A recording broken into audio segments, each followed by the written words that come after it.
এই গরমে মাছ মাংস ছেড়ে প্রাণটা শুধু টক ডাল করছে। আজকে রান্না করব টক ডাল। মুগ ডালটাকে ভালো করে একটু ভেজে নিলাম কড়াইতে ফেলে। আর এই রান্নাটা কিন্তু মসুর ডালেও করতে পারো, আমরা বাড়িতে মসুর ডালেও করি, কিন্তু আজকে ইচ্ছা হলো একটু মুগ ডালে করতে। তো এখানে মুগ ডালটা ভালো করে ধুয়ে প্রেশার কুকারে দিয়ে কাঁচা লঙ্কা দিয়ে দিলাম, দিয়ে এবার প্রেশার কুকারে একটা সিটি দেবো। আর এখানে দুটো আমি টক আম নিয়েছি। এবার আমের ছালটাকে ফেলে ভালো করে গ্রেটারে গ্রেট করে নেব, মানে ঘষে নেব, একদম সুন্দর করে ঘষে নেব।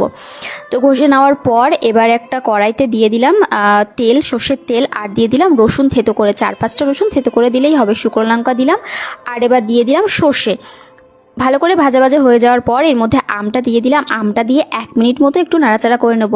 আর এবার দিয়ে দিলাম নুন আর হলুদ, দিয়ে একটু সামান্য জল দিয়ে ভালো করে নাড়াচাড়া করে একদম মজিয়ে নিতে হবে। আর এবার সুন্দর করে মজে গেলে দিয়ে দিলাম এর মধ্যে ডালটা, পরিমাণ মতো জল দিয়ে দিলাম, আর নামানোর আগে একটুখানি চিনি দিলাম। ব্যাস, টকের ডাল রেডি। গরমে কিন্তু পারফেক্ট।